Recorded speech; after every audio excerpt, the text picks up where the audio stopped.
Today on NewbieVeT, got a special guest. You already know. We got my big dog, Yes, DJ sir. Immature. The streets #1 underground DJ checking in. You know I had to come fuck with you. That's it, man. I can't call it.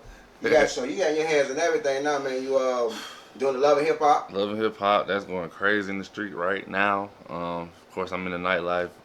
Shit is crazy, man. That what's up, man. So let's start it off, man. So your beginnings, man. What got you to want to be a DJ? Man, back at home, Marietta is this clique called the SBE clique, Southern Bred Entertainment, and back then he was little Trillville and Lil John, all them East Side boys. He was their DJ, so he was going on the road and whatnot, and he would throw these big ass parties on outside of town in Cobb. And I walked in and I just seen the atmosphere. I was coming from here. So when I seen that type of shit, I was like, oh yeah. And then I seen how the DJ had control of everything, stop the music, start the music, people dancing. I was like, that's what I want to do. So how old you was again? Back then? Yeah. I was maybe 13, 14. Oh, okay. What was your first tape? Like what kind were they? I had a dual pad. I couldn't even tell you. I think it was a Gemini, and it was basically a box. Right. And it was a CD player on this side, the CD player on this side. You put the CD in the inside, like in the slide, like open it and you put the CD in. Yeah. Play, skip, and it had a crossfader. It came with a mixer. And I was working at McDonald's. Off Cobb Parkway and I want to say Roswell Road. I think it was Roswell Road, McDonald's. And I worked there for maybe a month. I saved up a couple checks, got my shit, and that was it. Never turned back and quit just then. And I had got my first club gig, Club 75 North. That's off Powder Springs. And the SBE clique, the Southern Bred Entertainment, they got word, linked up, and the rest was history. We did some big shit, crazy shit back in the city. Okay. So you connected with the SBE clique. Like, what was that? Like, how was that connection brought together? Like, they reached out to you, or you reached out to them, or it was just. I made it known that I was, a DJ, and I was from this side of town. So it was like, to me, it just made sense. For them, they was already popping, so it's not like they needed me. But I guess he just saw some kind of potential, and I was the youngest in the clique too, so I was up and coming. They were already grown, established, and whatnot, and I was in school at the same time, so I had one foot in the street, 1 foot, I was in the loop, and they put me on and shit, man. Now we living legends, all four of us. Shout out to DJ Ricky Moss, DJ Southern Bred, Mr. J, Q, Wayne, whole clique, man. Okay, so your first appearance as a DJ, like your first show, what was that like, and how was your thought process getting prepared for that show? I was nervous. Of course, I couldn't wait to get there, but once I got there, I was like, oh man, I don't think I want this shit. Why was that? Because, like, again, it was still, at that time, Marietta was new to me, so I was still getting to know people, still getting to know the area, and just to be thrown in the fire like that, which I wouldn't have no other way, but I mean, it is nerve-wracking at the same time. And I was young, I was in high school, all my friends there, my teammates, every school in the building. So yeah, but it went well, and here we are today, so. Okay. So what are some things as a DJ, like in your that you don't really like? Like, what's a pet peeve for you? Like, and when you DJing, like, what are certain things a pet peeve? When people want to have business conversations in the booth. And I'm working. In your set. I like, dude, just swap contact, Instagram, emails, phone numbers, whoop. Call you tomorrow. I try to handle all my business on Sunday, ironically. Yeah. As far as like phone calls, try to catch up. Emails, cause I can be home and I can do all of that at one time. I review my music, all that on Sundays. My email is on all my pages, open to all artists, everybody. Sunday is the day when I update everything. Right. So, but yeah, just, street niggas, they don't know. They just trying to get their record played. I respect it. Right. But it's just a right and the wrong way, right and wrong time to do shit. Right. But I think that would be my biggest pet peeve. Trying to discuss business while I got a headphone right here, I got a speaker right here, I can't hear shit. So, but that's about it. Other than that, I love everything about the nightlife, man. What was your latest party? What was the first lit party you went to? How about that? First lit party that you had. Back in the day, back when all that crank that shit was going on, we had a crank that award, and we brought them niggas to the club. Who you brought? Man, crank that Batman, crank that Spider-Man. You brought all them niggas? And we had them niggas perform against each other. And the crowd doing it, that was the craziest shit I had seen. But I had never seen no shit like that. The whole crowd doing the dance. The crowd, they battling on stage like the real niggas. That Pop It Off Boys. I forgot the other clique name. Man, but just to see that, because back then YouTube was just starting to pop like that. All them little YouTube videos and shit. So yeah, that was probably like the littest ones, I would say. That was a long time ago though, when I was young. But as an adult, the littest party I would have said was, damn, it's been so many, dog. That's gonna be hard. I might do some research on that and get back to you. It's a lot of them, man. A lot, man. It's just too many to name. The party when Black Youngster came in H2O, that's on the east side of Atlanta. Yeah. I would say that was one hell of a night. He just bought all kind of bottles. Like, I mean, we basically had our own personal bottles. He just said, fuck it. He just bought them bottles for everybody. Right. So that was a night to remember. I done been DJ with numerous celebrities. I DJ at T.I. Restaurant. That was a fun night too. Him, Mama D, and his sister. What's her name? One that passed? The one that passed, yeah. Can't think of her name. Rest in peace. Yeah. So, she came out. We had a good old time, man. We was at the table drinking, dancing. Those are some good times. The Tavern is what the restaurant is called. On Ivan something road downtown ATL. But yeah, it's been over the years, man. It's too many to count, man. So, question. All right, so you being from Atlanta, and for someone that's trying to move to Atlanta, because a lot of people move to Atlanta on the strength of they feel like that's their big ticket, because they're easy, they're more closer to somebody discovering them. Would you suggest someone to move to Atlanta or stay in their area and visit Atlanta? I don't think you have to live in Atlanta, especially with the media age. You just have to have somewhere that you could be at, like at any given You have to have a spot that you can be at any given moment, any given time when you're needed, or if you got something going on, if you have to make an appearance, you have to have some kind of location. I will say that, but I don't think you have to live there though. Right. Especially with the right management team. Right. If you got the right management team, they're gonna have you a set schedule. Be here this time, studio this time, whoop, and shit just work out for how it's supposed to work with organization, proper organization. But I don't think you have to live there now. So what are certain things, I know you've been around a lot of rappers in Atlanta. So what are some things that people that move to Atlanta or people that's from Atlanta, what are some things that you see that if they would change certain things, or because a lot of people feel like I said earlier, a lot of people feel like they go to Atlanta and they start doing stuff in Atlanta. Like every good show in Atlanta ain't a good show.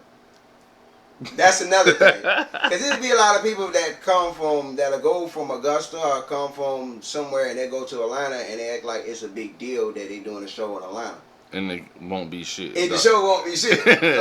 like seriously. I mean, that's the cap though. Perception is everything. Right. So just to be able to say, oh, I'm in Atlanta, and the flyer say Atlanta with your picture, that's enough for them. That's enough for them. Yeah. Right. Because I mean, shit, as long as you got that footage and you got that visual, that's really all it is anyway. Just the perception of the whole situation.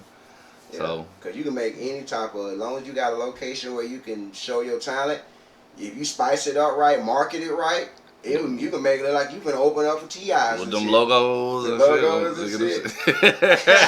It's the cap. It's the cap. It's the cap. It's the cap. It's the cap. So, man, what got you involved? What made you want to work for Foxy? Foxy, that was the station that I always listened to.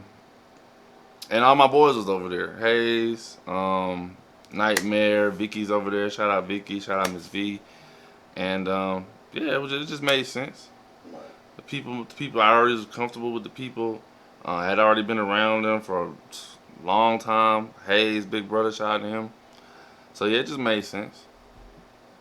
Yeah. So when you got that call that you were part of the team, what was your reaction? I was asleep. I wasn't even gonna answer the phone. I didn't recognize the number, and I don't pick up numbers I don't recognize. I just happened to answer the phone. It was the first call of the morning, and it was like, "Yeah, we wanna work with you. Can you come to the station?"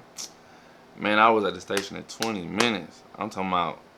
Got up out of the bed. I threw a hoodie on, some sweats, and I was out the door. Like, I don't think I washed my face. I was so happy. So yeah, went there, sealed the deal in, and shit, the rest of my history. Yeah, man, that's what's up, Yep. man. So, is being a radio DJ is it hard work?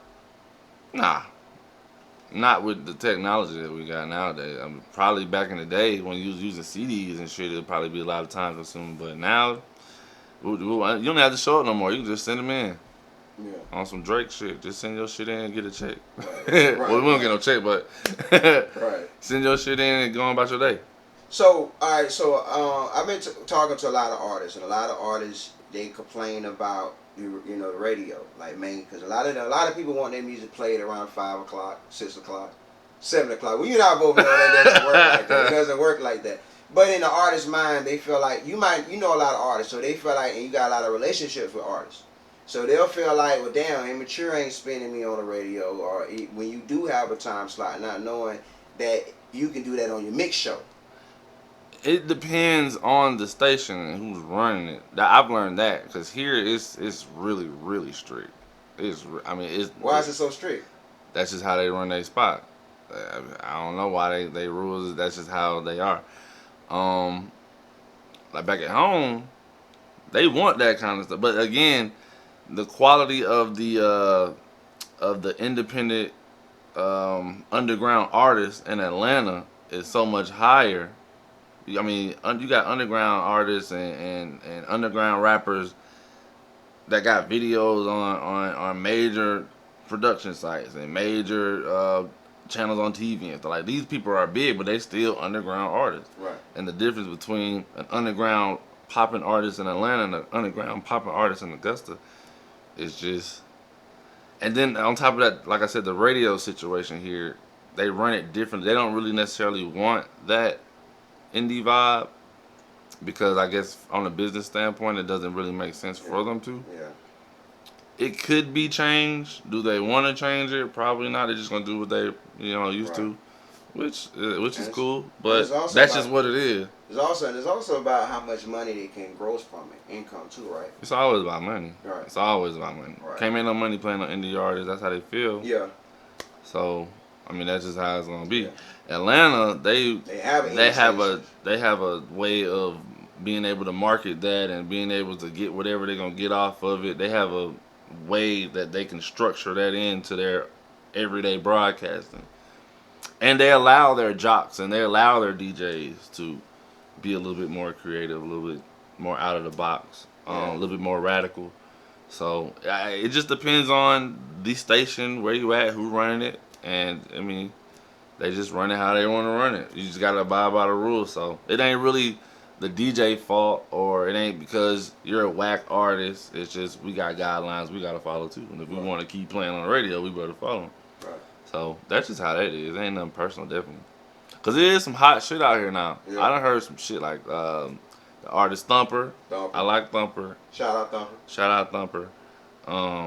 Cammy's one of my favorite. That's my man. That's my girl, man. I rock with Cammy, man. That's my girl, man. Roxy Montana. Be on the lookout for the Roxy Hot Montana. Boy single. Met her yesterday.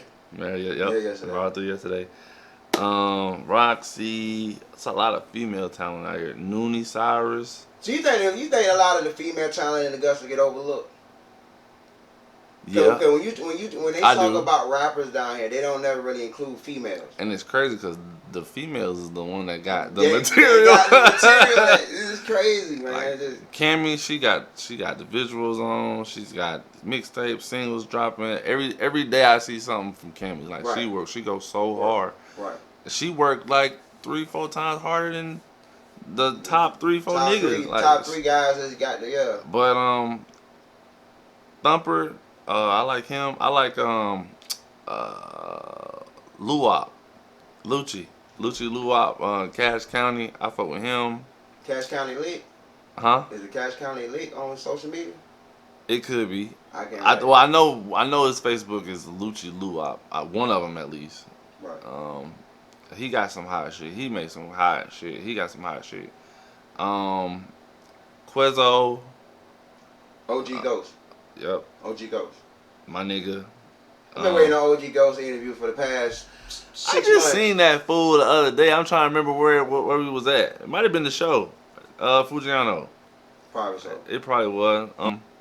But yeah, man, it's some good shit out here, man. It's some good shit too. Just gotta keep working.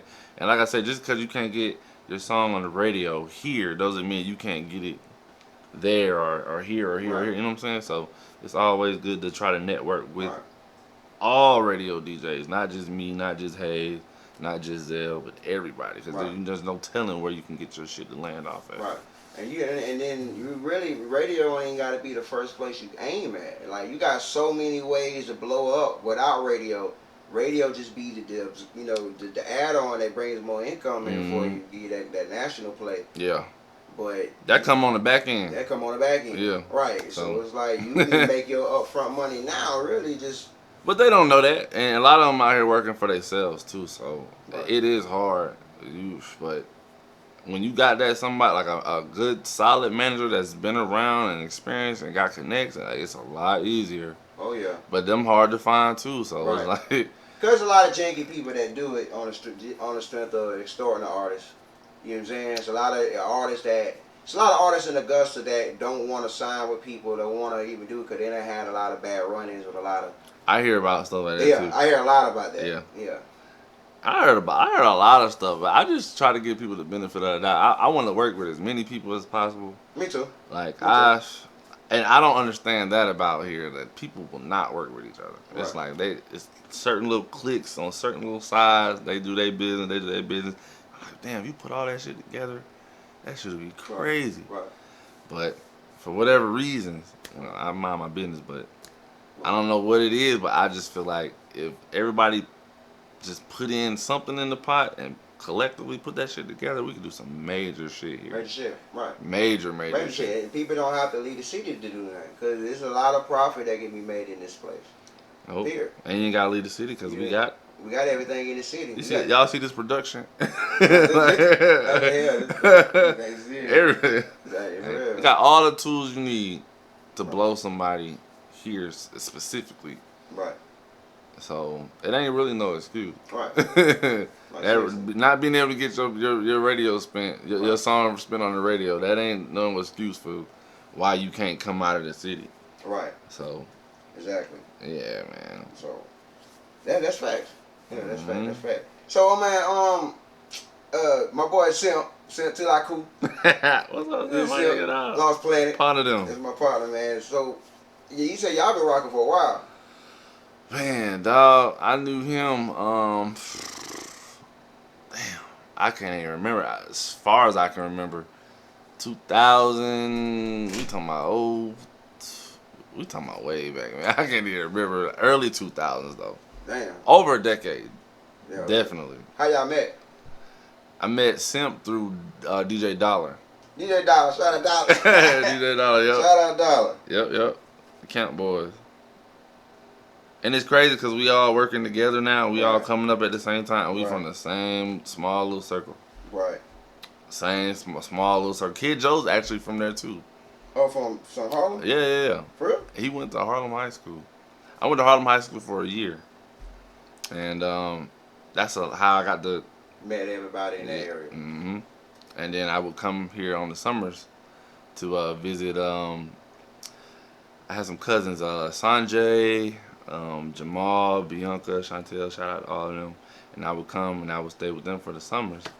And every summer I just meet more and more people, and then every time I come back, I always have people to fall back on. So it just became a thing. And then I got the radio situation, so I said, well, I'm gonna go ahead and just invest my time into the city, get my hands into the radio, learn how to do all that kind of stuff, the productions and stuff.